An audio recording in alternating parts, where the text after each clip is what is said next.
என்னத்த கந்த துணியை எடுத்து கட்டினாலா சித்தாங்கு துண்டு துணியை எடுத்து உடுத்தினாலா சித்தாங்கு கஞ்சுளி கப்பற கை கபாலம்மா மலையனூர புங்கவனத்தா காட்டு கூச்சல் போட்டா வேடம்மா தந்தானத்தா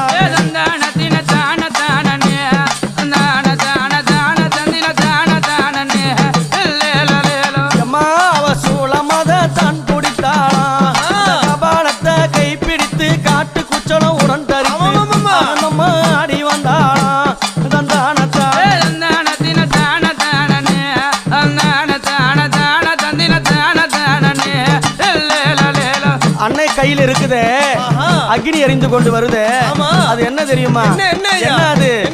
5 கண்டர்கள் சிரத்தை அறுத்து கபாலத்தை உண்டு செய்து அந்த பிரம்ம கபாலத்தை எங்க அம்மா கையில வச்சுன்னு இருக்கிறாளே அந்த கபாலத்தை பாரு 5 தலைகள் இருக்கும்.